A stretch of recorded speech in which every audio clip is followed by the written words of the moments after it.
Loose for the line. It's the line. Reynolds. You can take me now. I have seen it all. I have seen everything. Welcome to the Ultimate Supercoach and Fantasy Sports Show. You are now listening to the Insight Fantasy Sports Podcast.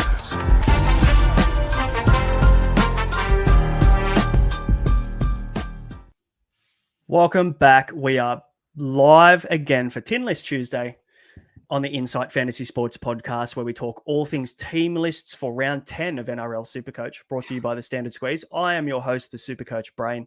And as always, I'm joined by my co-host. A bit of a different backdrop. I've heard you've got a little bit of an office set up there, Matty.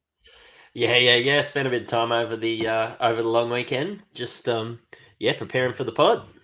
I love it. The commitment to the pod. The missus has kicked me out of the lounge room. She can finally watch Farmer Wants a Wife with sound on. I actually call that a loss. I thought she was winning before, but anyway, here I am in the dungeon. She had the Insight Fantasy Sports Podcast in the background live. You can't really get better than that, can you? Maybe get your views up somehow. That's it. And then if anybody watched the AFL episode the other night on Friday night, the Countdown show, we saw special guest Cam Young in his garage. So, mate, you're getting pretty close to the garage out there, Matty. But I did actually see that. I enjoyed between the two cars. It was good. It was good. I enjoyed it. Guys, let us know how you went. Drop them in the comments. Brag about it. I sure will, because it's probably the first decent week I've had.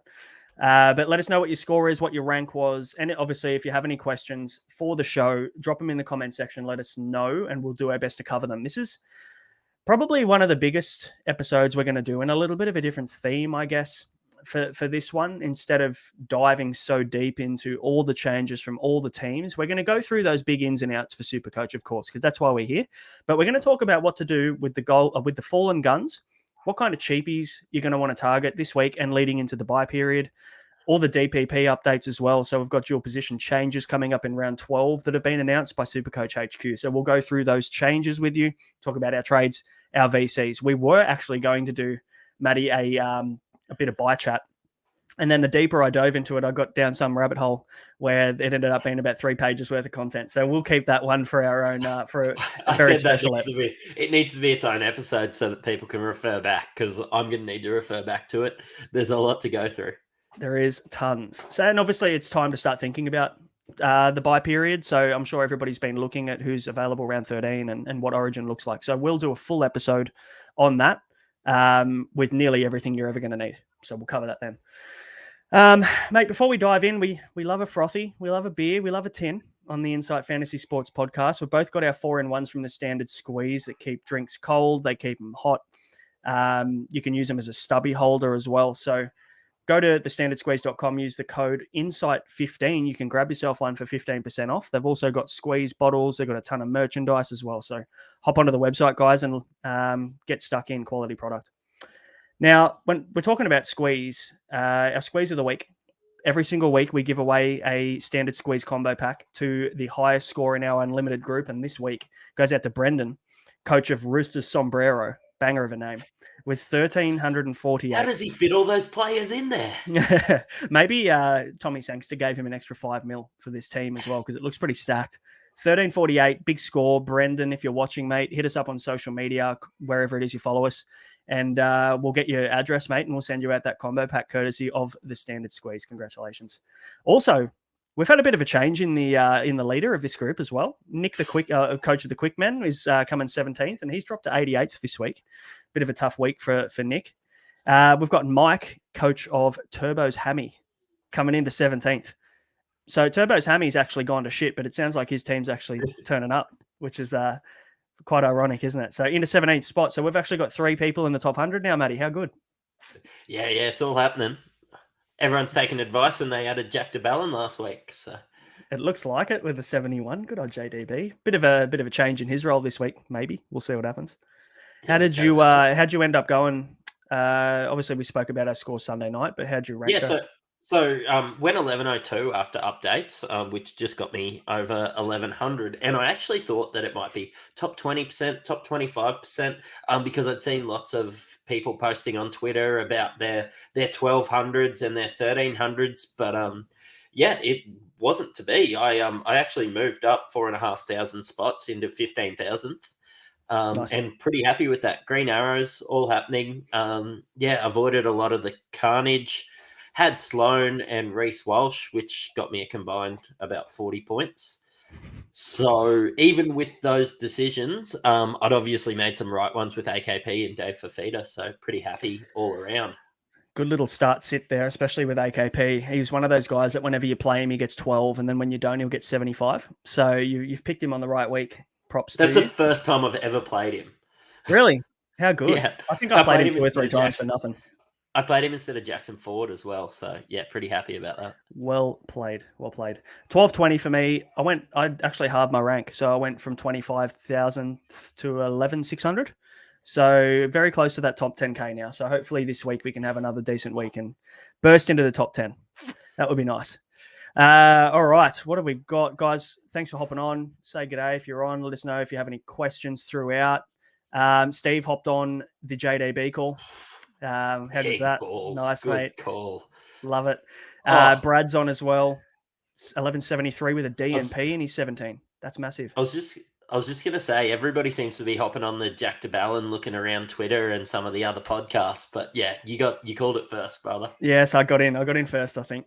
1235 for Tyler. That's a massive week into the top 5K. Jackson 1246 as well, currently in 416th. So there's some really good stuff happening. Really love the guys hopping on and having a chat as well. Yeah, Matto on the bench this week is definitely going to be a talking point, J-Dog. We'll cover that. Plenty to talk about.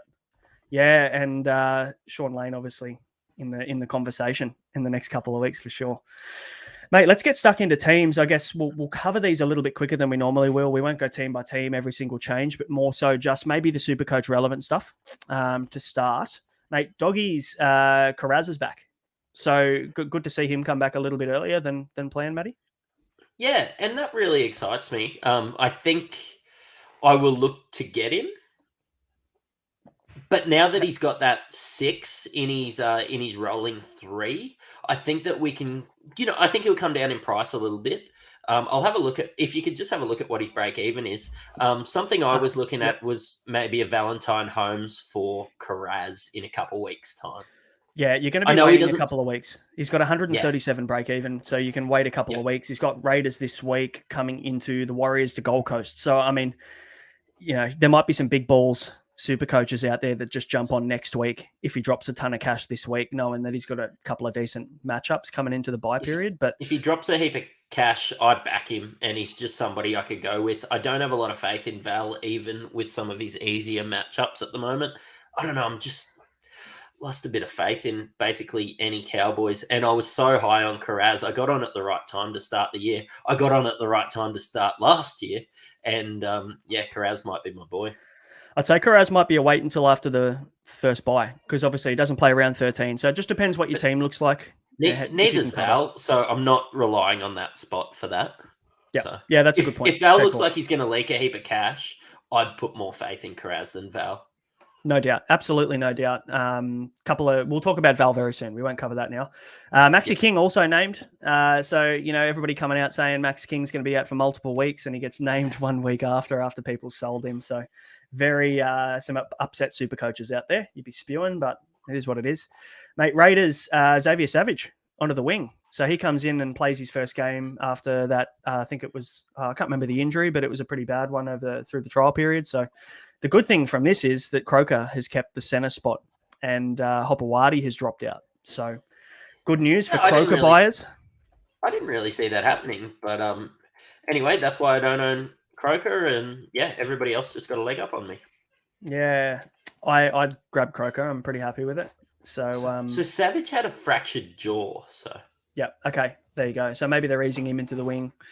Maybe they like Sebastian Chris. Maybe Sebastian Chris, because he's done a good job, they'll keep him there. He's looked good the last couple of weeks, hasn't he? And Xavier Savage played some wing in New South Wales Cup. So You know, okay. worst things of you just don't know how they're going to play that. Bit of Ricky Roulette going on as always. Speaking of Ricky Roulette, Corey Harawira-Naera dropped, gone in the reserves. What are your thoughts on that? Corey Horsburgh season?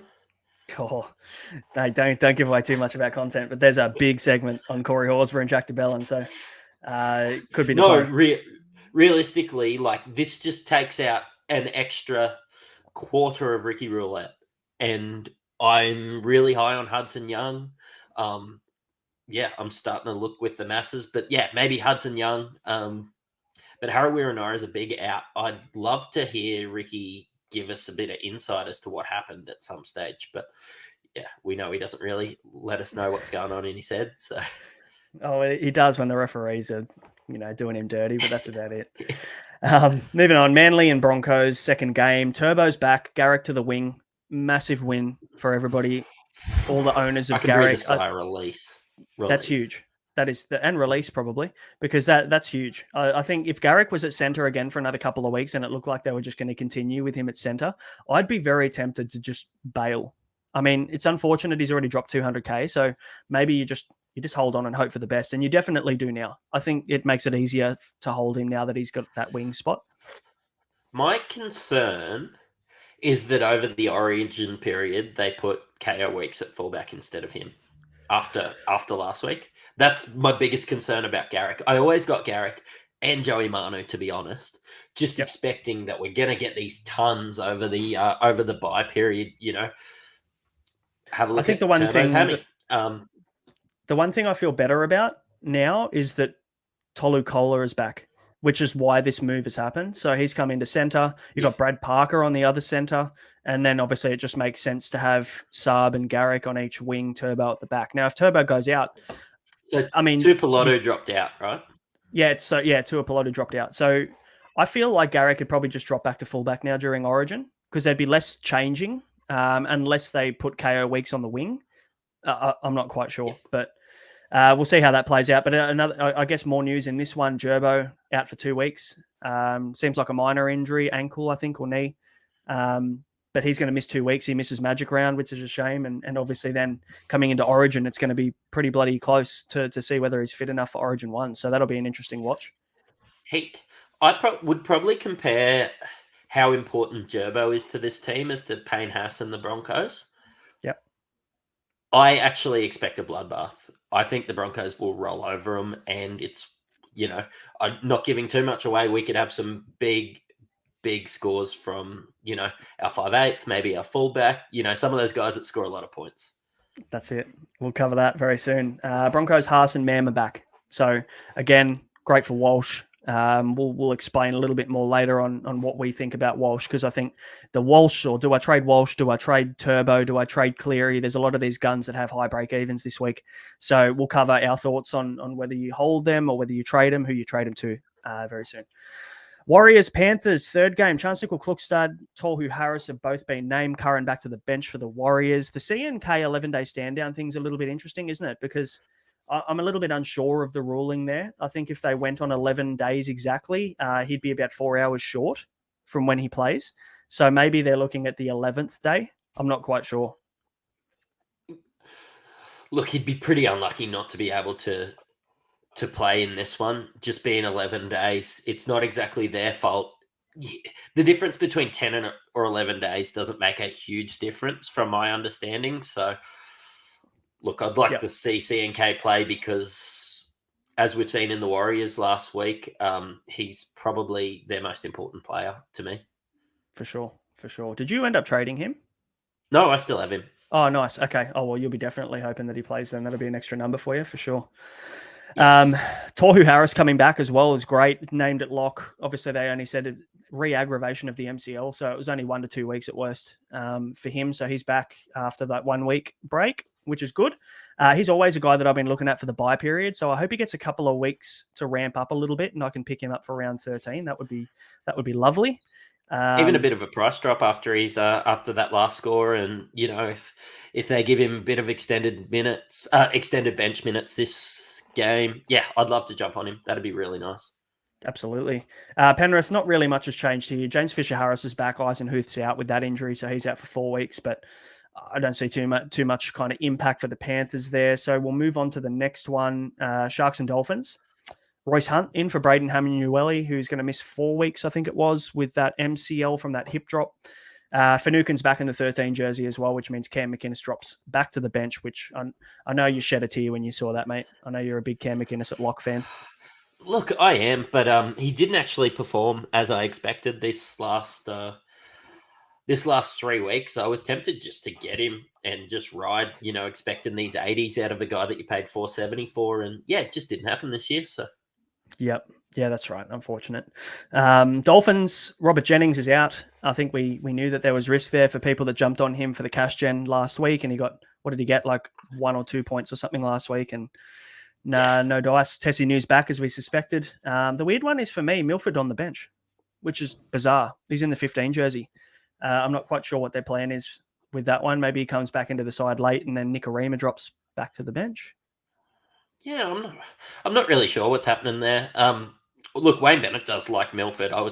We were all surprised when Katoa got that run to start the season. But anyway, we'll see what happens. Big talking point out of this one. Drakes playing too, so. I think it is, especially from Uncle Wayne. We know he loves a little bit of Ducks and Drakes, especially so from what we've heard, a couple of sources on Twitter, they've said that Valence Tavare was going to be playing his first game this weekend, which is massive Supercoach news. He's been named in the extended bench. So Brenko Lee's been named, and it looked like his hamstring had been torn in half through the back end of that game. The guy could barely move, let alone run. But he's been named this week, Valence Tavare on the extended bench. I still think there might be a swap here. I think it was at training, apparently. Someone's reported that everybody was cheering and kind of patting him on the back, and it looked like, from an outsider looking in, that Valence Tavare had automatically got his kind of nod to make his debut this weekend. So we'll see how that plays out, but just keep an eye on Saturday afternoon because there's every chance that he comes in for Brenko. If Tavare gets named, he is somebody that non-negotiable. He is getting traded in the centers. He's a massive body. He's come from Union. Looks like an absolute talent. Yeah, I watched his highlights in New South Wales Cup before we hopped on, and so the word is this guy is bigger and taller than Talakai, with the same skill level at that position, which is a scary prospect, isn't it? And he's only young. It's like the guy's like 19 years old, and he's 108 kilos. 182 centimeters. We've seen what damage Talakai's done, and just imagine a bigger, taller version of Talakai. That's bloody scary. And I hope he gets an extended run because this guy could be anything. So good luck to him if he plays. If he plays, I don't know how good you'd have to play to take Brenko Lee's spot. Well, he's been ordinary, but let me tell you, Wayne Bennett loves Brenko Lee, loves him. So I just have this kind of feeling that if Brenko Lee can be playing and he's fit, he'll be in. But we'll see. Maybe he could win that spot Valence on merit, which I really hope he can, and we know he's good enough to. So fingers crossed. Storm Eliesa Katoa is named 11-day stand down, same kind of situation, except it would have been past the 11 days for him, so that kind of makes sense. That's kind of about it. Everybody else's name 1 to 17 is last week for the Storm. We've got 3, 1, 2, 3, 4, 5, 6. We've got Rabbitohs, Davey Mawali. Gone. Yeah, 4 weeks.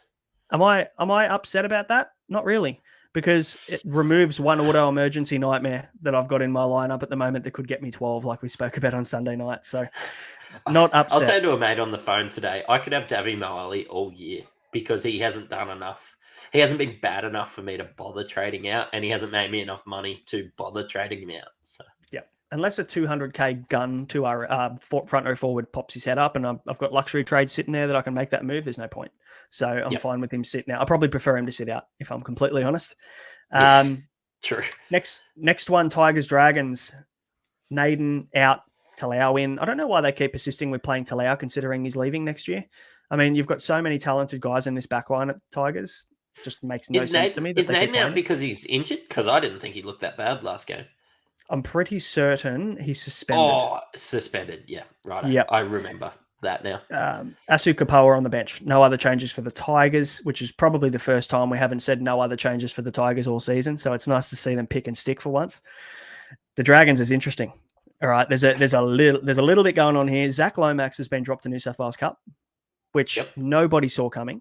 but I completely understand the move because he's been ordinary on the left side this year, but he was great on the right side for 3-4 seasons past.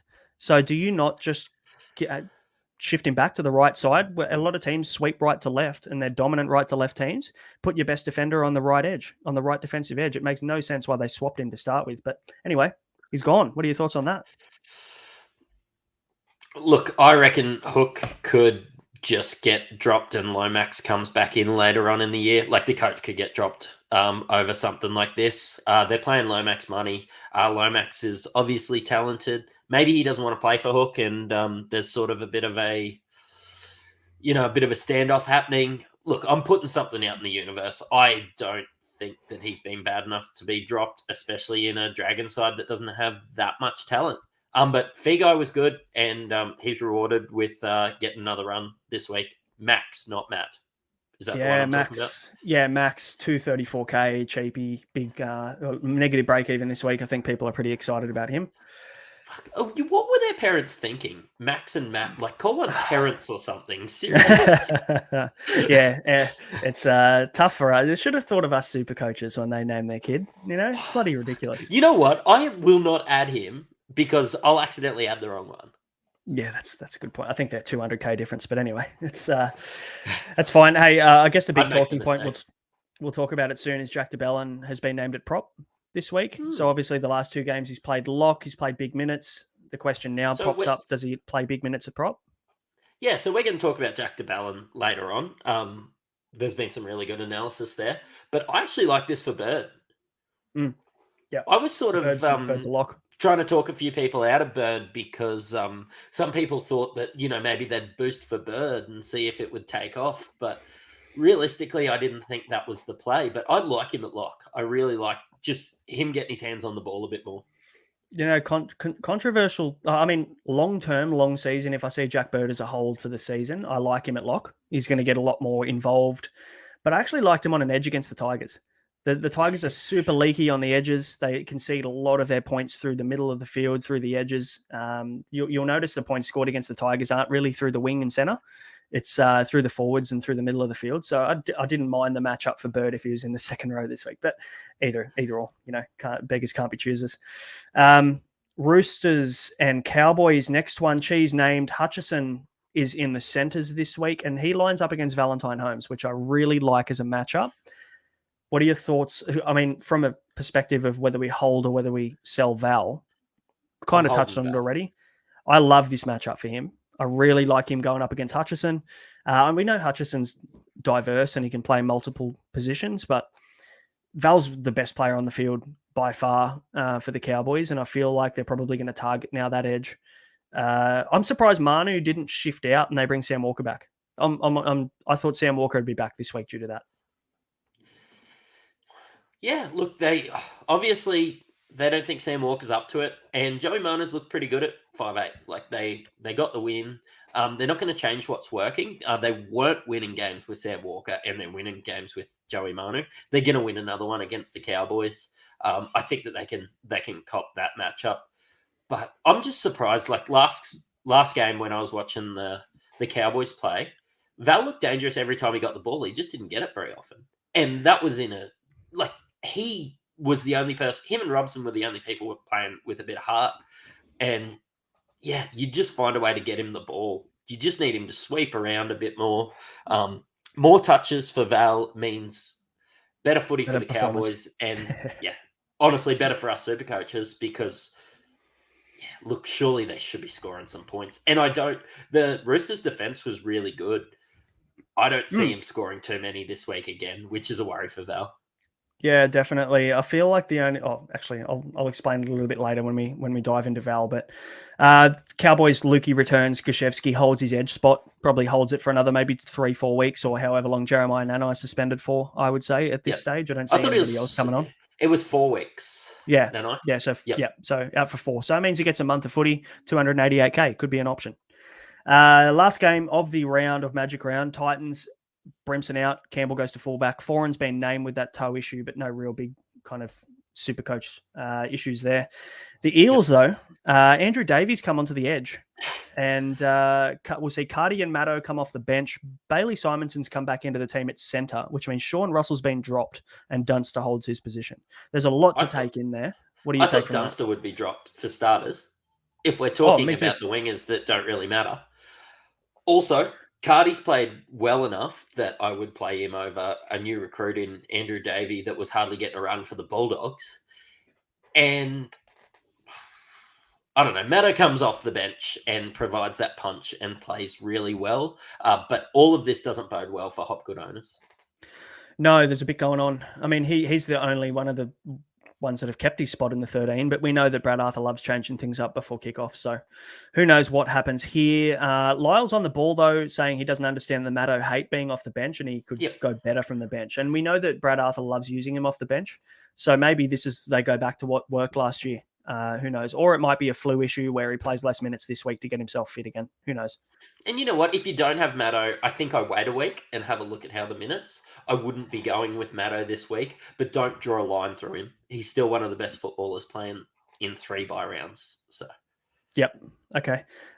Steve Gerbo's out. He says that he's hearing Gerbo's out for a month. I'm looking at NRL Physio's post saying he's going to miss the next 2 weeks. It says minor to moderate, though. So obviously, if it starts to lean into a grade 2 strain, he'll miss a little bit more time. So we'll see what happens there. And if he misses Origin, spewing for New South Wales, the bloke wears his heart on his sleeve. So that's a big loss. Maddo could be a sure thing for Origin if Gerbo is out, which is another very good point. So that means you probably need to think twice about him this week. When I did the buy planning today, let me tell you right now that those that have Maddo will be very upset if he gets picked in Origin because he'll miss like 5 or 6 games, the most amount of games out of anybody that is considered a keeper through that period. So big concerns for Maddo owners, but we'll keep an eye out, won't we? I think Origin teams get named in 2-3 weeks. So yeah, it should be a couple of weeks away. Yeah. Yeah, so we'll quickly touch on a couple of comments as we go before we dive into the big front row forward conundrum that we have going on here. JMK might get a spell from Milford. Yeah, could happen if they use him at hooker. I don't know. I don't know whether they do. It doesn't really make sense. Thoughts on that? No, I don't think so. I think Milford will honestly probably drop out of the team or Nicarima will drop out. I can't see him playing 2 utilities. Yeah, like none of them are big enough to fill into a lock role or anything like that. They can only play hooker, 5'8", halfback, fullback. That's it. It's a good point. Lomax is paying the price for his hook impersonation of Matty Johns. That was probably one of the best pieces of that Matty Johns footy show I've seen all year. So I enjoyed that. Looking at Jack Bird, yep. Damo got on the Jack Bird train last week. Very good. Well played. Dual position is really handy as well, especially that second row center wing dual. You can shuffle them about wherever you need to. There's not as many as there has been other years. No, they obviously started pretty skint on the dual positioning. So they'll add them in round 12. We'll talk about who's being added very soon as well. What other questions do we have? Val, selling or keeping? We'll talk to you about that very soon. Rodders, man, we'll cover it all. All right, let's dive in. We'll cover the rest of the questions later, mate. Jack de Belin versus Corey Horsburgh. Probably the biggest question of the week, I guess, behind do we sell Reece Walsh? So we'll cover that one first. What are your thoughts, first of all? Give me a rundown. Jack de Belin or Corey Horsburgh, gun to the head, who are you picking? So about 3 hours ago, I would have said Jack de Belin. I like him playing at lock. I like his minutes. I like his role. I like him playing the Tigers. I think that he is a guy that can score 60 to 65 consistently. And he's a guy that I'm looking to upgrade Welch to. But having a look at Harawira and Naira dropping out of the team, I tell you what, after coming off a couple 90s, Horsburgh's juicy, big red. It's nice, isn't it? I mean, with Horsburgh, he's got a lower break even. At the end of the day, you're probably going to hold him for majority of the season if he keeps going the way he's going anyway. So you're not really going to plan to move him. Plays the Bulldogs. He's got his first 5 rounds, he averaged 35 minutes a game. And his last 3, he's averaged 70 minutes a game. So his minutes have literally doubled in the last 3 rounds. 72 average in the last 3. 58 in base. So he's gone 56, 62, and 98 without a try, which is pretty impressive.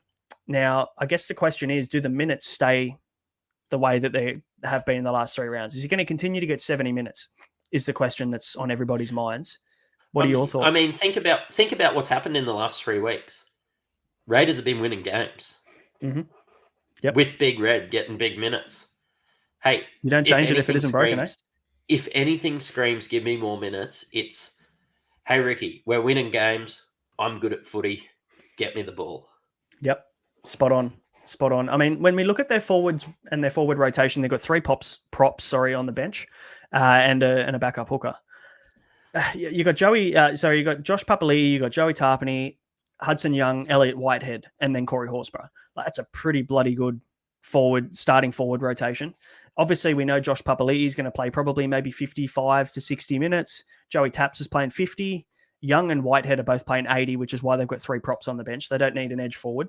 They've got 2 80-minute edges. And Corey Horsburgh, it looks like he's probably locked into at least 60 minutes, which, I mean, there's so much more upside in Horsburgh. There's just one concern that I have. Does he play Origin? Because Billy Slater's come out very recently and said that he's the kind of guy that we would want in this squad. Does that does that make them think, is this guy Origin worthy? 2 questions. Does Josh Papali'i play Origin? Is probably a big question too, because if he gets selected, I would argue that he's got his spot, and then Horsburgh's got a much bigger role for the Raiders. But if Horsburgh gets selected, then, I mean, obviously he's going to miss, 4 games? Probably 3. Yeah. I haven't done the lowdown on him yet, but Raiders play 13 and 19, so he'll miss both of those, and obviously then they've got the bye in round 16 anyway. So he'll probably miss 3. The one thing I like about this, if he doesn't play Origin, is the games in between the Origin games through that bye period. They play the Bulldogs, the Eels, Manly, the Tigers, the Warriors, the Titans, and the Dragons.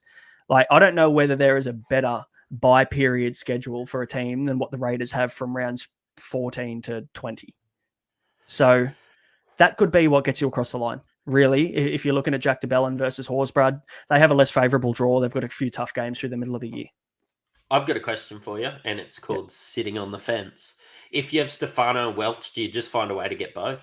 Get Horsburgh because he's negative 30 break even first. Make a plan, as long as there's no fires, that you could finish the year with Joey Taps, Horsburgh, and Jack DeBellin. Oh, that's a nice front row forward rotation. I mean, do you need to move Welch?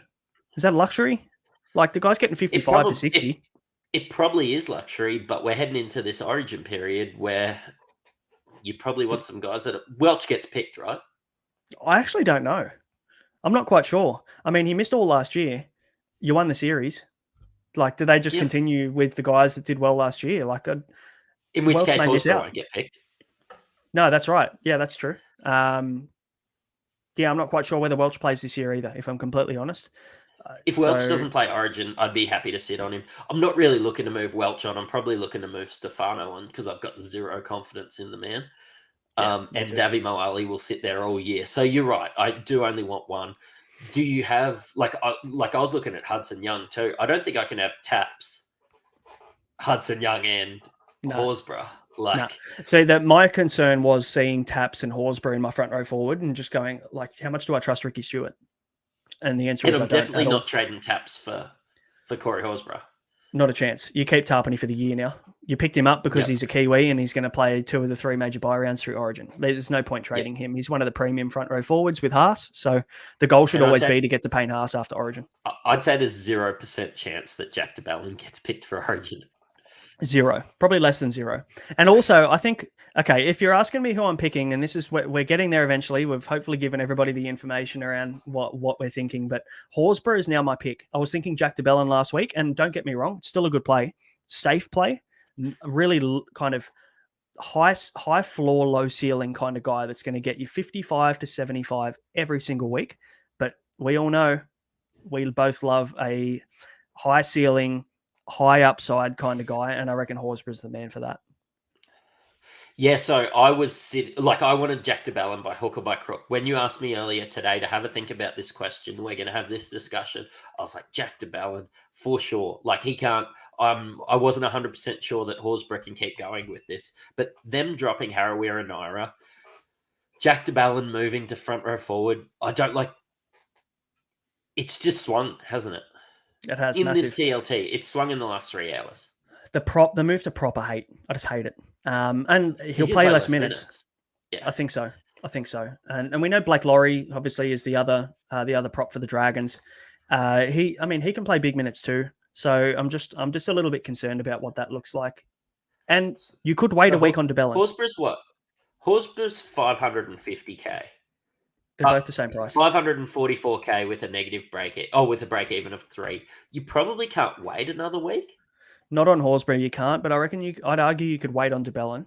He's got a break even of 30. I could wait on de Belin, but I just can't see myself waiting on Horsburgh. I can't see myself paying 600k for Horsburgh. Nah, I agree with that. I think go Horsburgh this week, and then you can reassess. And if you want de Belin next week, you could even play him in your 2RF, and then you've got guys that you can swap up and down and kind of manipulate for trades and all that kind of stuff. So that's probably the way I play. Can you just pick up Robbie Starr's question right there at the end? Yep. Yep. Go for it. Where does Haas fit in there? Yeah, so I just won't look at Haas until like at least that sort of round 20, which thinking here in round 9, he doesn't go into the discussion. We've missed the boat. I'm hoping that they rest him a little bit over the origin period, and then you can pounce on him and get the best front row forward in the game. And yeah, he can ride you to Supercoach glory towards the end of the year. There's some good comments about Corey Horsburgh.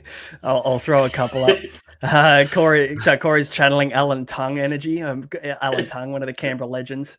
Yeah. He's becoming Sticky's new love child, apparently, Corey Horsburgh, which I'm all for. If he can get on Sticky's good side as a forward, you've done a good job. Yeah, if you've had a redheaded hooker in your time, yeah. That's it. And my favourite comment, Ange, Horsburgh runs like a mud crab with deep heat on his groin, which, I mean, I don't know whether I've looked at his gait too much, but I'm going to definitely. Ange obviously has. Absolutely. I think that you discovered this one, Lachlan asking, was Haas a hold during the origin period? No, I probably would have moved him last week. To be honest, I would have hopped off. But if you've got him, you hold him up right until the origin period and then you move him on. I just think with the injuries he's had in the past, you're going to want to...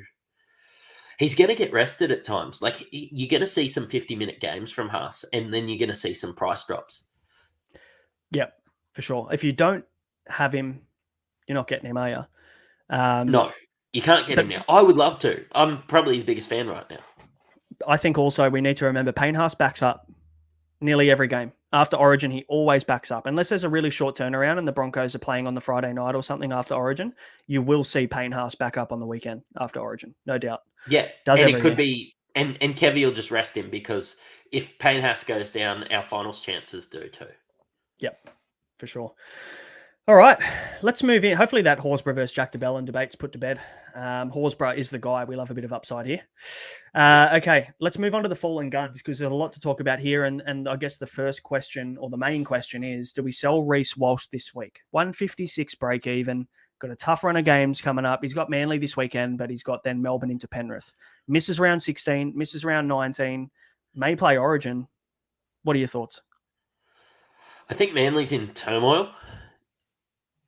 Turbo, so you're talking about the busted. matchup this week? Yeah, Turbo. Well, that's where you start.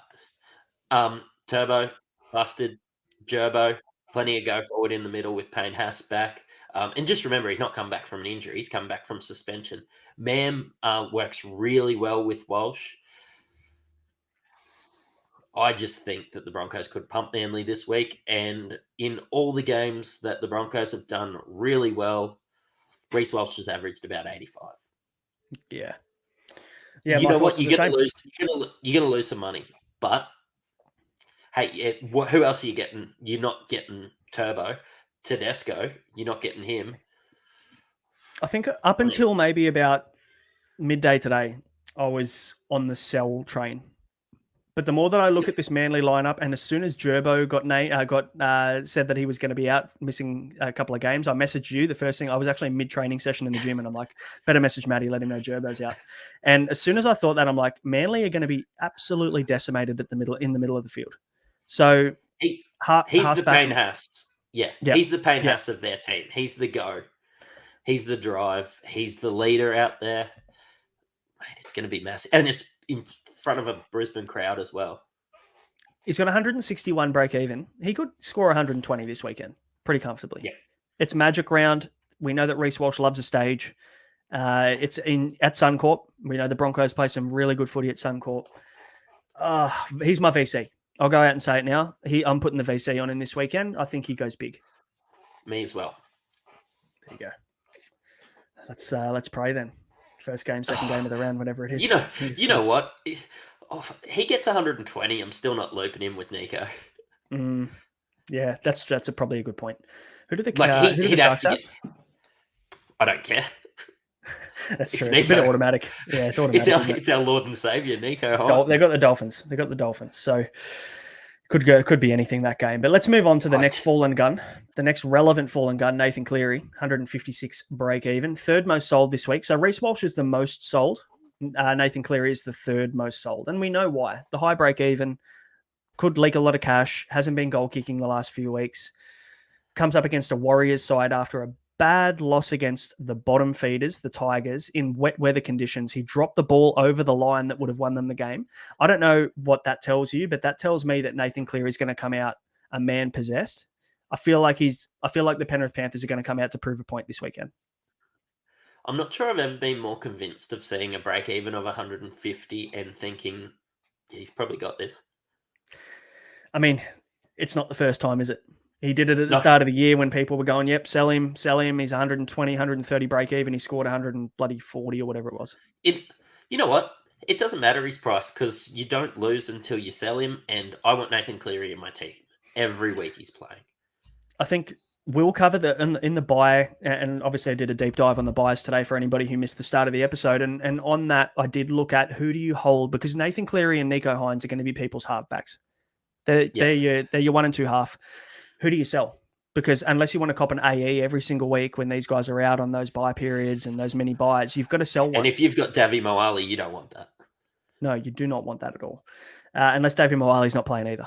So we'll talk about that in the next in that buy planning episode, who to sell, Nathan Cleary or Nico Hines. But honestly, it's probably not what you think. It's an interesting one. Kalen Ponga could be. He's down 90K. He's at 440K. He's on the buy this week, so we don't really need to do anything with him yet. But he could be sub 400K very, very soon. He might not play. Let's say this right now. If they play him at fullback in Origin over Reece Walsh, they've got rocks in their head. It makes no sense to play him, but out of loyalty, they probably will, which is good for Reece Walsh, don't get me wrong, but it might just mean that we just wait on Ponga. He's got a break even of 58, and I can see him rolling out with another 30, and you're straight swapping Katoa for Kalen Ponga, which I would do. That is, honestly, 440 is risky enough for me to have a go at him. It's not this week. It might be next week. Yep. Fair enough. We'll be very potty for sure. A few questions about Val Holmes. Talked about it a lot. Let's cover this one. They've got the Roosters this weekend into the Dragons and the Tigers. The only reason I'm not selling him this week is because of those 2 games leading into the round 13 bye. What are your thoughts? I'm holding Val. I'm holding Val too. I've held Val all year. It's so frustrating because we're so used to getting these hundreds. But if you have a look at his scores, they're not actually that bad. Like, you got a 20 odd last week against, probably the form team at the moment. Hey, it's to be expected when you've got the center from the team that's coming last or second last. My concern is that they've only played essentially 1 or 2 decent teams this year in the Broncos and the Warriors. So when the run gets harder, it could be quite tough. But in saying that, we know Val Holmes, quality player, and the Dragons and the Tigers, he could go 200s in a row there leading into the bye. And then I sell him around 13. And you kind of like the matchup against the Roosters too. Like, it's kind of 3 weeks of Val. I'm going to ride the wave. If he becomes more of a pod through his really bad score this last week, I've got nothing to lose. I've already copped his 26. Let me throw this at you. So next week they play the Dragons, and if they keep this team the same, he could be running at Max Fine, who plays exclusively on the wing, doesn't defend at centre, doesn't play much footy at centre. So that could be a really nice matchup. And then the Tigers, that could be anything. Give me the hot sauce, mate. I'll VC him if it's early on in the week. Yep, for sure. So that's a hold for Val Holmes for all those questions coming through. Ruben Garrick, though, it's down 200K. 84 break even versus the Broncos. Back on the wing, though, which is good. What are your thoughts on Ruben Garrick? Is he just so low now that we just have to hold? Yep. Basically, we've done our dash. He always plays better with Turbo. He usually plays better on the wing.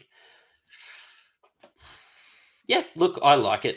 You know what? The Broncos have been a bit leaky on the wing too. Most of the tries were scored out there. They give him a lot of space out there and try and tackle him and push him into touch. Yeah, I don't mind it. I'm going to play him this week. I'm going to play him every week that I own him. And yeah, some easier matchups will come. He's not coming out of my team. We saw what he did at the start of the season. He's a hold. He doesn't play Origin. They've got decent buys. It's good cover. He's got dual flexibility to fullback. There's no reason to move him. You just hold on. He's going to be a top 4 centre wing by the end of the year. Yep. Let me take it from here because I'm really curious as to your thoughts because I've already hopped off there. Greg Marju has scored 42, 67, and 39. He's got a break even of 88. Mm-hmm. What are you doing with him? You have him. Well, I mean, I have him. I'm holding him this week even though he's on the bye. Yep. I feel like...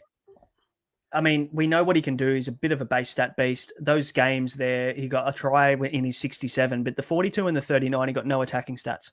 It was a bit like Talakai last year, where if he didn't score a try, he'd get between 40 and 50. And I feel like he's that guy this year. Brett Ryan on Facebook actually asked us, would we go Rapana in for Marju this week? I'm not quite sure whether he's short on numbers or whatever it be.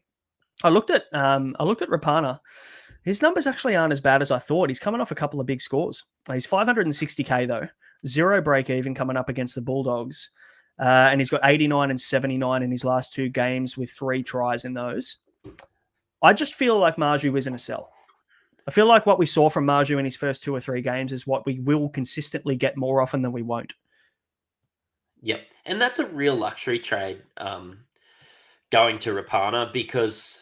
You know what? He is going to score more points than Marju this week, but I wouldn't back on it too many other weeks. And they pay the first buy. Marju plays round 13. I know that Rapana does as well, but I mean, if he's in your team already, there's no point burning a trade to go to a guy that probably will score the same throughout the year, if not less. And the Knights have been awful, and Marju's been a bit of a shining light. And once Ponga gets clicking, Ponga and Miller have been pretty ordinary as a connection the last 2 weeks because they're trying to find that. When they come good, it's going to be absolute green light for Marju. He's going to score really well, so I'm happy. I expected Marju's floor to be lower when I traded him out. Look, I got him, traded out, made 111K. Happy with it. Yep. Got Nico because of it. But, yeah, he's somebody that I would hold if I had him. Good shout. How about Harry Grant, mate? I jumped off. You never had him. Down 125K, 72 break even. He comes up against the South, the Broncos, the Dolphins before Origin. I mean...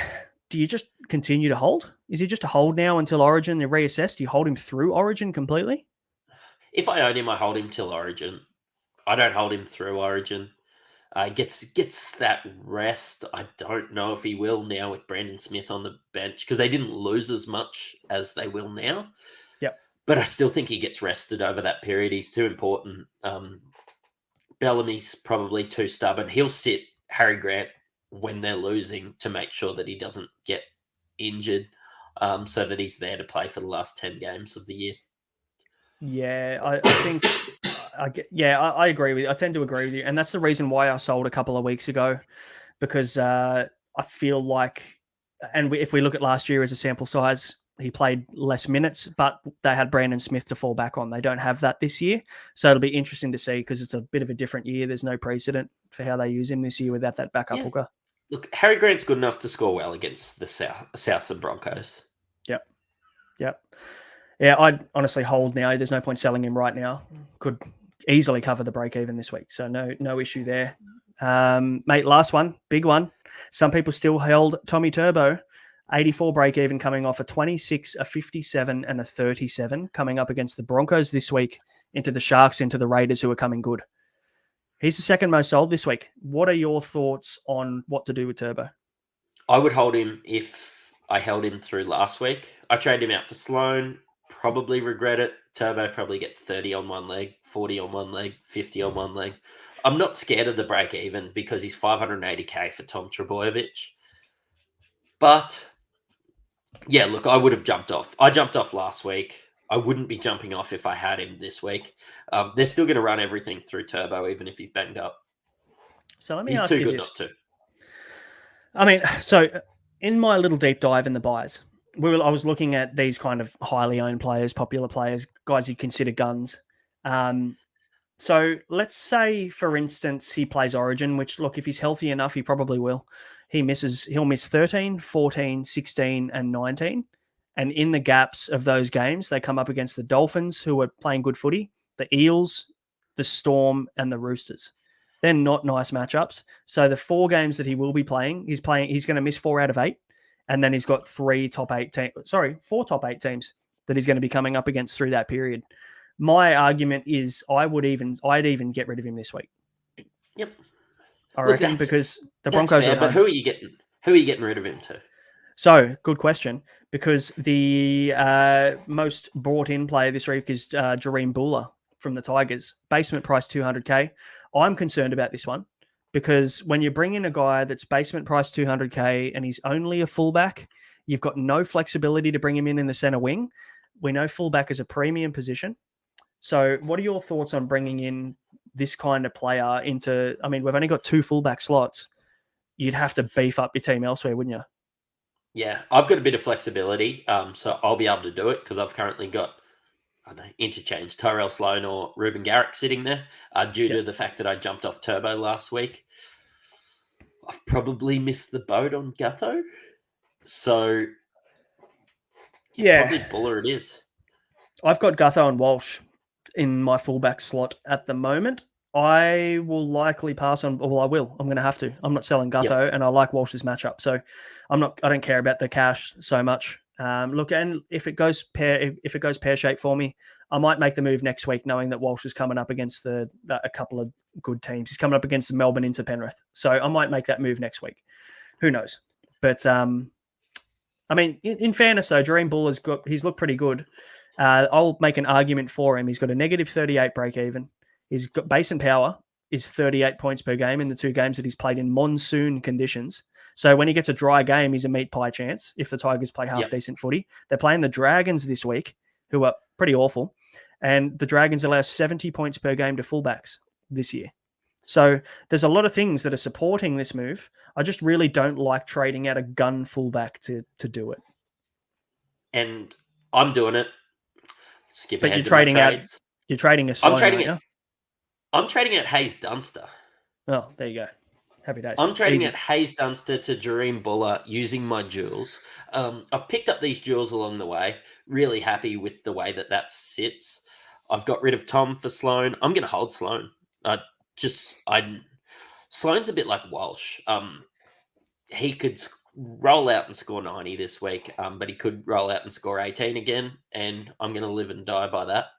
So, yeah, I've made my bet. I'm going to lay in it.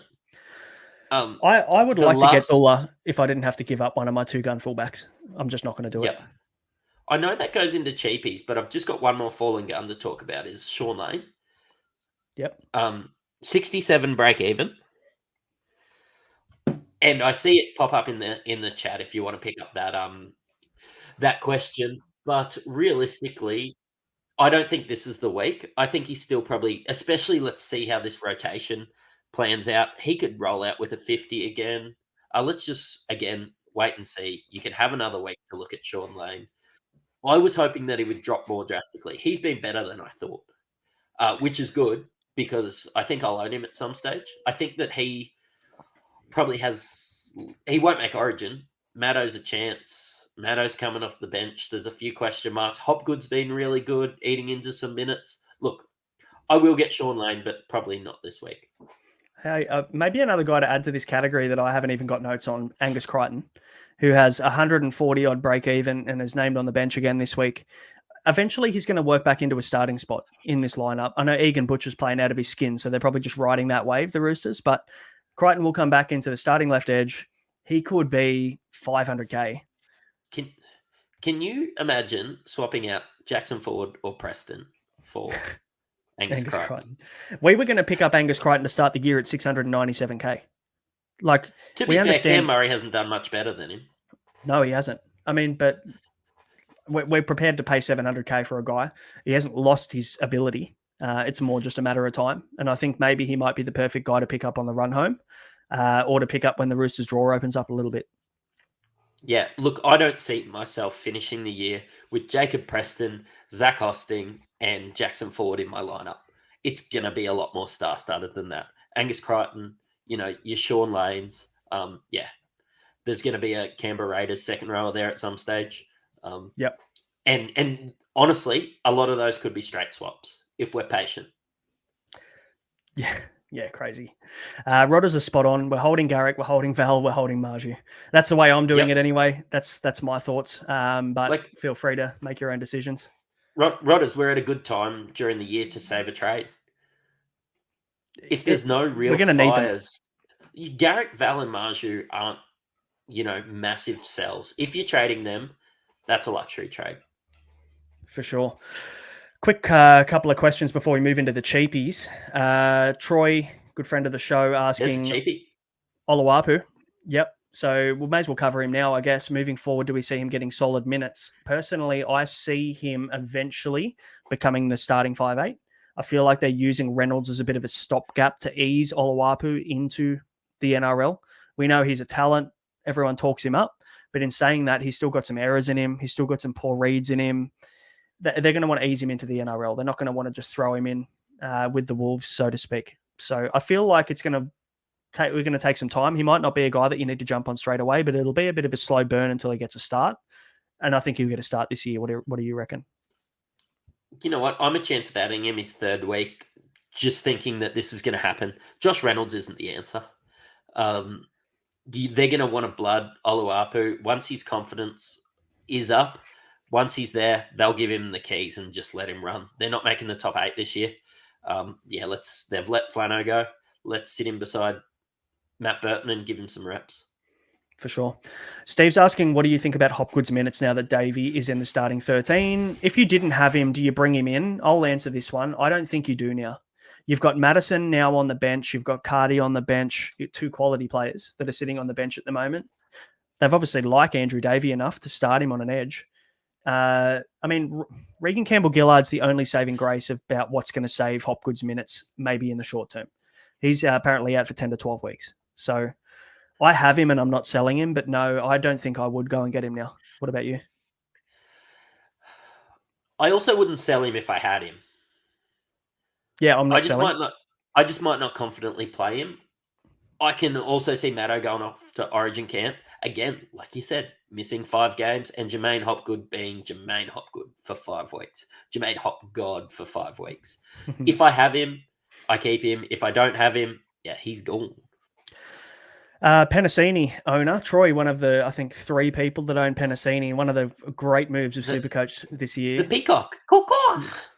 Are they ever going to go right again now that Sean Lane's back and Dylan Brown's starting to come good? Do you think that right to left sweep is just going to leave Penasini getting a bit cold on the right edge? No, I think the Peacock's been great. He's so strong. He just looks like what I hope Katoni Staggs could be sometimes in offense. Look, he's so big, he's so strong. Just keep riding the wave. He's got a great draw. I think, there's some good things coming for Peacock owners. Lock him in for 100 in the next 4 weeks. Nice. James asking, Tarpany, Max King, Welch in the front row, Hosking, Preston, Ford, Wilton, Hopgood, Katoa in the second row. You do not need to make a trade, my friend. I would just hold on. That's a really nice setup. And obviously, once you get to a point where there's somebody you can upgrade, a Jackson Ford, even maybe Preston, depends what Hopgood's doing, you can watch for a week at least. Mate, I look at that lineup and I'm like, are you playing Hayes Dunster, Will Warbrick, and Cam Pereira every week? Holy moly, that's a lot of money tied up in the second row. But hey, yeah, no, I really like it. Absolutely. David Fafita is looking like the best second row forward this year. I'm No, really glad he is the best second row forward this year. we both He is the started with him. best second row forward in the game. Yeah, Supercoach wise or otherwise. Absolutely. And Seb Chris as a pod is the last one here before we move into cheapies. Alex Ward is asking. I don't actually hate it. You've got bigger balls than me if you do it, especially after that 89 or whatever on the weekend. But look, I don't do it, but you've got big balls and I really like it if you do. Yeah, I guess the risk is maybe he goes back to the centres. That's probably the worst thing that could happen for him as Savage goes to the back and then Croker goes out, he goes back into centre. Who knows what they're going to do, but it'll be based on whether Nick Kotrek is ready to go and how long he spends out of the team. So I'd say they'll stick with it the way that it is for them. Mate, cheapies, we can probably move through these a little bit quicker. Now, we've spoken about Bula. Valence Tavare, unfortunately, hasn't been named in the squad, so you'll probably wait until game day to find out whether he's going to get named. I've got the flexibility based on the moves I want to make to probably bring him in as a downgrade for Warbrick, considering Storm play after the Dolphins. So I'm lucky there. I can maybe free up some cash and just make that one move this week and then just go hard next week. Tyrone Peachy is another guy that he's got a negative 11 break even this week. Looks like he's locked down that centre wing spot from Tungo, who is out for up to 8 weeks. What are your thoughts on the Peach? Bit of a 2016 comeback. If traded, I'd be pretty happy with the Peach. Look, I just don't know who you're going to. You're probably not playing him anyway. It would only be for cash generation. Look, I'm not looking to do it this week, but I understand if you do, it's probably a pretty good move if you've got some fires in your second row. Like even if you're stacked as much as the gentleman who played before, you could cash out one of those guys, get 289k, sit Peach on the bench, keep riding up and upgrade your center wingers, your fullbacks. Get Katoa to somebody that you can play every week. Yeah, I like Peachy's going to, spoiler alert, Peachy will probably get the center wing 2RF duel come round 12. I like him for that. If he was just 2RF, I probably wouldn't even bother looking at him. But the fact that you can probably swing him up and down is a really nice duel to have. And then if you've got a guy like Jack Bird or whatever in the other opposing position, I don't mind it at all. Could be maybe even a sideways trade to fix my Dory problem that's probably going to be there until round 27. I feel at this rate. I feel like it's one of those things I want to fix. Said your Schuster problem. Schuster to Peach. I talk you out of trading Matt Dory every week. You do every single. But to be fair, he hasn't been named this week, which is fantastic because I'm just worried about him dropping cash. That's all. So I can wait another week, which is fantastic. I'm really worried that if you are like me, I have 27 trades left at the end of this week. A Tyrone Peachy or one of these blokes with a minus 11 break even, Gaszewski, I just don't think that they're worth a trade. Yep. Yeah. If you've got 27, if you've got 30 trades, you could get 2 of these blokes and, be in an excellent position. Yeah, you've got 30 trades. I have 30 trades. So yeah, so that I feel like that'd be, you could go Peaches. Maybe. My dog's name's Peachy as well. Whenever my missus hears Tyrone Peachy being commentated on the TV, she always makes a comment. So maybe it's a sign. Maybe it's an omen. I need to bring him in. Hey, how about Max Fine? 234k. We spoke about him a bit. He's moved to centre now with Ravalawa back. Minus 15 break even. I mean, my issue is how long is Lomax going to be out for? And the answer has to be not that long. You can't leave a guy like Lomax out for that long, can you? Look, maybe he was late to training or something. Who knows? Yeah. But he'll be back. There's more to it. 2 weeks. There is more to this. There is more to it. Yeah. Yeah. So there was nothing to indicate that this was going to happen. Mate, I was just commenting on how sweet his goal kicking was. Like I watched him kick one from the sideline, and that was about my Dragons highlight. Maybe that was about the only one you've seen him kick from the sideline. Did you know that his stats? I was looking at him on the weekend. He's kicking 4 from 17 from the wing or from the sideline this season. So you've watched it at the right time. 4. Who goal kicks for the Dragons now? Yeah, that's a good question, isn't it? Ben Hunt. Is he going to goal kick? Talatau Amon. Maybe. He didn't. Yeah, that's a good question because Lachlan's just asked that one as well. I actually have no idea. I might look into this one. Hey, next one, Jared Croker, -8 BE, 336k. So not exactly a basement price cheapie, but is it maybe too late now to get on Jared Croker, considering there's risk around Savage's back? Like we don't know what's going to happen when Kotrick comes back into this team either. There's so many question marks. I'd be really happy if I got him at 279k, but I'm not shelling out 330. There's better options. Yep, fair shout. You got him. If you've got him, definitely hold and enjoy that. Should make some more cash. But if you don't reach. Jack Koshevsky, -2 break even. Gets another 4 weeks with Nanai out suspended. Thoughts on it? I mean, he's 2RF only. Is he a guy you look at as a downgrade for the next 4 weeks? Look, the most positive thing I've got about him is he has great hair. He's just not that good at No, he's just not that good at footy. Look, I now, after watching a few games of him playing in first grade, and yes, it's really hard when the Cowboys as a collective are doing really bad. If he was, popping in there at an edge and we were talking about the Panthers, I would definitely get him. But I'm just not sure how much go forward the Cowboys have. He's been fairly uninspiring. He's not 200k. He's still 280k. Yes, you're going to make some money, but it's going to be we're talking about a slow burn for 4 weeks. We're not even talking about a slow burn for the season. I would have question marks over him if he'd locked down that edge spot for the year. Fair shout, mate. Fair shout. All right. So, Wiramu Greg.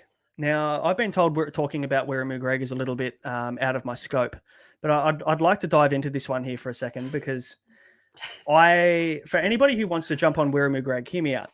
Now, he's at a -2 break even. His job security questionable. I mean, let's look at last week. Now, obviously, last week he had 44 minutes, right? Now, the reason he had 44 minutes is because Madison was out with the flu. So inflated minutes last week is a concern and maybe a little bit of a trap for people moving forward. His minutes leading up to last week, or let's just look at his minutes for the season. He's 15, 14, 14, 33, 19, 17, 31, and 44 last week. Did you see him at about the 12-minute mark? Because I could have sworn that he'd look like he was on the Sahara Desert gasping for water at about the 12th minute. He was battling the big fella. He does not have a 20-minute spell in him.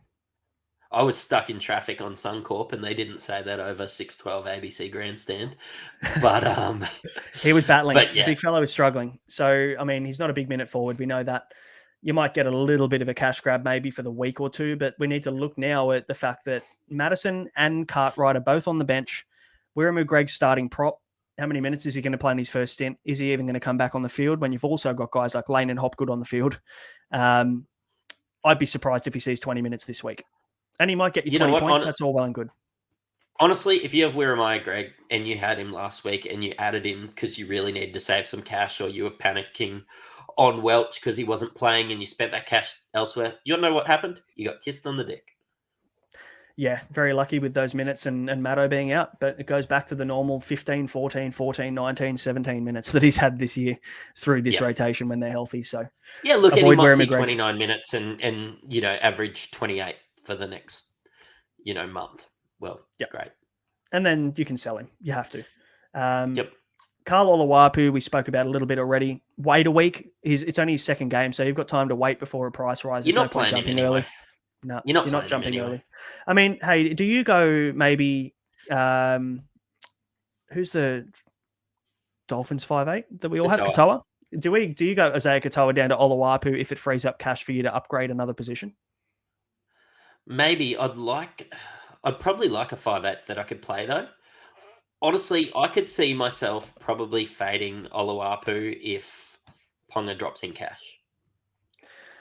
I'll hold my comment on that until we talk about the DPPs because it's pretty relevant. Last, what I'd call I don't know whether I call it a cheapie, but let's call it a cash cow for this week is Connolly Lemuelu from the Dolphins. 521k, but a -22 break even this week. 58 average coming off 100 last week with 2 tries. My issue is the Dolphins have the bye next week. So I don't necessarily see that as a move I'd want to make. I'd rather go to an Alex Johnston for an extra 40k in the center wing. And I probably wouldn't want to pick Lemuelu in the 2RF. What are your thoughts? I find it hard to get somebody at 520k as a cash grab.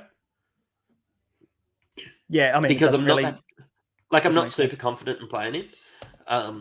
Look, I won't be going there this week. There's the bye next week. There's a few red flags around there. Yeah, I would. It seems like Wayne Bennett really likes him though. They do love going left, and he is on that left edge. They go there a lot now. So it looks like he's got the role. So job security isn't a huge issue for me anymore for Lemuelu. So that was the reason why I didn't get on him when he was about 350. But if you did, a really, really nice move. So a good little dual position there that you can play around with later on. Quick couple of questions before we hop into DPPs. I just want to throw this one up there because Troy said that I was right about something.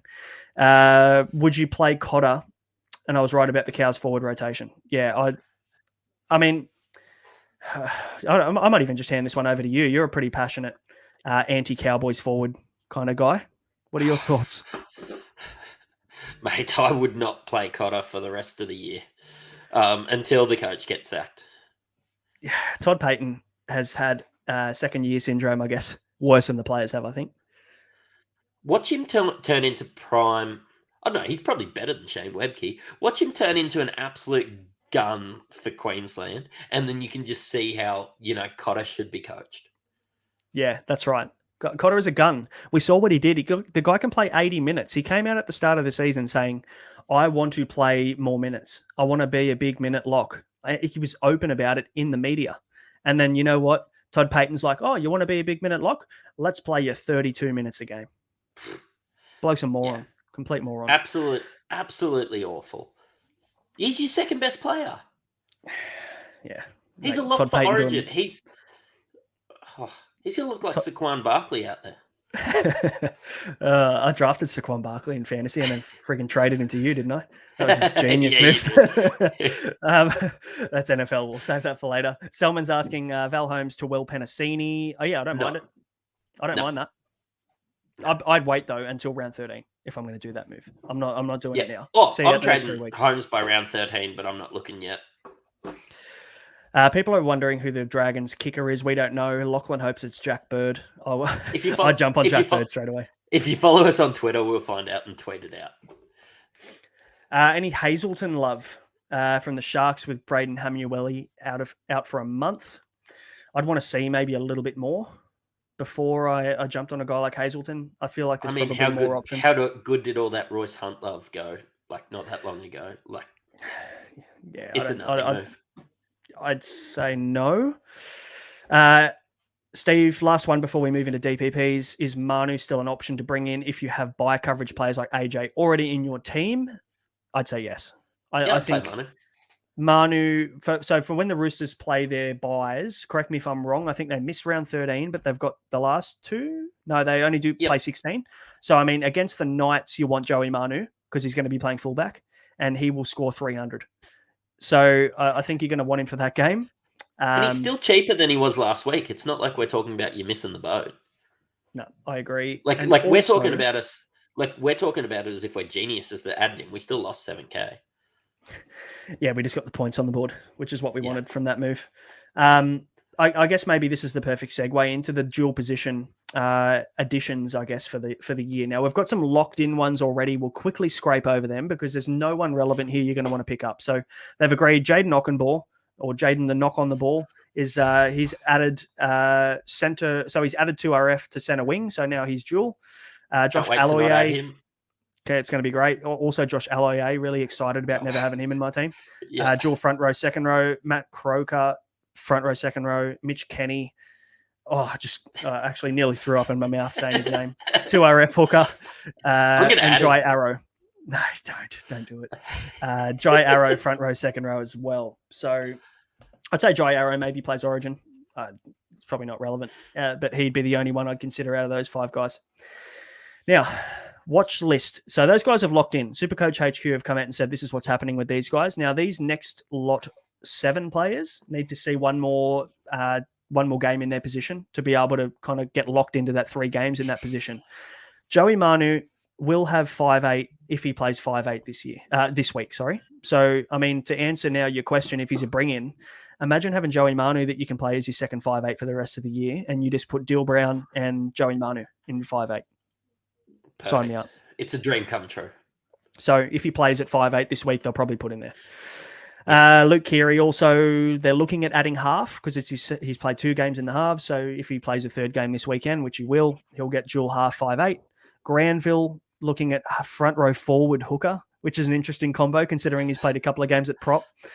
I reckon, they do like 3 or 4 positions sometimes on Yahoo and NBA Fantasy. Granville could probably have every position on the field. Maybe he should be a flex position. The only player that can play every position. super flex. Yeah, get him in the super flex. Yeah, because flex you can't do quarterback, so super flex. Yeah, true. Good shout. I like Sorry, it. I'm an NFL nerd. Mate, someone's going to pull me up. Tyrone Peachy should get dual 2RF centre wing if he obviously gets another run this week, which is named. Kapoa centre wing 2RF, no one cares. Burton 5'8" halfback dual. I mean, when you've got Nico and Cleary, that's not really relevant, is it? Yeah, but we're going to have to move one of those guys onto something through the origin period, but it's not going to be Burton. So, yeah, you're kind of hoping for half from somebody not named him, aren't you? Yeah. Pezzett, 5'8" half dual. So, obviously, if these guys get one more game in those positions, they will get that dual position status come round 12 when they make those changes. So, very interesting from Supercoach HQ. Very lovely of Supercoach as well to make that a paid-only article. Luckily, it got leaked, thanks to Troy, actually, who's probably watching live, for leaking that in one of the chats. Good bloke. Because I refuse to pay $1 to read a Supercoach article. Yeah, well, you can just listen to us instead. That's right. All right, mate, we covered a fair bit. Let's just finish off with trades and VCs. We've covered questions as well, which is great. So what are your thoughts on trades this week? So I am going to go Hayes Dunster to Dream Buller. I'm just going to go the one trade. Just one move? Yep. Just one move. I actually need to stop. I've even thought about just saving it because Hayes Dunster might score a try one day. But, yeah, no, not this week. I'm honestly, this is the first week where I've looked at my team and gone, I actually don't need to trade. I mean, luxury-wise, I have 30 trades and 2 boosts left, but I feel like the more trades that I hold when I don't need to trade, it's like an itchy trigger finger. I could make a trade. I could probably boost. I've sent you a boost option this week to get your thoughts on it, but I actually don't think I need to. I can play Stefano this week, and it's not ideal, but I can just play Stefano as my 4th reserve, and the rest of my team I like. So, I mean, I'm not trading out someone like Walsh, which probably would be my cash free up option then to play upgrade elsewhere. I'm not trading out Cleary. I'm holding on to all my center wings that are out of form, but it only takes 1 game. There's no one really I want to trade. You look at your center wing and even my center wing, and you just look at it and you'd be like, at the start of the year, can you imagine a world where you have, say, Joey Manu, Valentine Holmes, Alex Johnston, Ruben Garrick, just sitting there? That's gun center wing. Like, honestly, if you're trading out one of those guys, it's an absolute luxury trade. For sure. I've got Marju on the bench. I'll just play Taruva this week. Not upset about that with that matchup. They could have a massive game against the Warriors at Magic Round. I want AJ next week. He's a target for me. So I'm going to have to work out where I find that cash. I think the Warriors will be a lot better with C&K out there. He organises them on defense and looks dangerous in attack. So, yep, fair call. Alex Johnston, 200th game. That's the last thing that I'll say on this, is that if you wanted to take a bit of a punt, get AJ this week. Could have a big one. Back him in for a double. VCs and Cs, mate. What are your thoughts? I'm going to go Reece Walsh because he plays early on in the week. It's sort of the only VC option that I can sort of see. And you know what? I've been talking up how big of a game he's going to be. I'm going to put my money where my mouth is. But realistically, unless he covers his break even of 156, I'll probably play Nico anyway. Yeah, okay, fair enough. I mean, I'm still tossing up whether I captain Cleary or Hines. I'm not quite sure. I have a bit of a gut feeling about Cleary this week, but my concern is maybe that he doesn't kick goals and that you lose 25 points in a flogging, 30 points in a flogging just in goal kicks. Hines is safer. I might just take the 100. You know what? I just can't back against Nico at the moment. I watch him and I'm just like, this is the best player in the game. This is the best Supercoach player. He gets involved in everything. Almost every try assist, comes from him. Even, when they give that try assist to Talakai, to Mulatalo, it was off a Nico pass. Like, it was because Nico generated it. So Yeah, he's in everything. Touches the ball everywhere. Yeah, you can't go against him, can you? Last couple of questions here. Time to jump off Tommy Gilbert. Probably plays Origin, doesn't he? Yeah, probably plays Origin. If you're looking at one of these other front row forward options that we've talked about, I really like Gilbert to Jack de Belin or Corey Horsburgh. For sure. Or Tarpany if you don't have him. Yeah. Yeah, good shout. Robbie Starr getting Buller for, I think, Tom Eisenhuth, I'm assuming, if it's down in the centre wing. Yeah, look, I mean Tom Eisenhuth's done. This isn't a waste of a trade. The waste of the trade was getting Tom Eisenhuth to start off with. You're rectifying your mistake. Hey, yeah, that's a good trade. That is a really good trade for this one. Yeah. If that's not where you went wrong. James, we covered Carraz at the start, but no, wait a week or 2 weeks, 150 break even. There's no point going early on him. You can wait, have a look. Guys, that brings us to the end of the episode. We managed to keep it under an hour and a half. Serious effort from us. Love chatting footy, but plenty to go through. Obviously, we will be back. When will we be back? Sunday. Sunday. There's been a little to do a Thursday show, so. Yeah, there's been a little bit of chat on Twitter and a few people asking us to do a countdown show, and we're definitely men of the people. So if you guys want us to do a countdown show, let us know in the comments once we wrap up, and we'll definitely consider it if we're both free. Yeah, make all the comments and then tag my wife. So that's it. I'm sure she'll be fine for it. Because that's probably the deciding factor on that one. So that's it. Now, guys, thanks for hopping on. Thanks for all the comments, all the support. Lastly, if you haven't subscribed yet, please click subscribe. Help support the channel. If you're listening to us on Spotify or Apple, hit the follow. Leave us a review. Tell a mate. All that good stuff to help us grow the channel. We appreciate your support. Good luck this week. If we don't see you on Thursday, we will see you on Sunday for the weekly wrap-up. Otherwise, you've been listening to the Insight Fantasy Sports Podcast. We will see you then. Cheerio.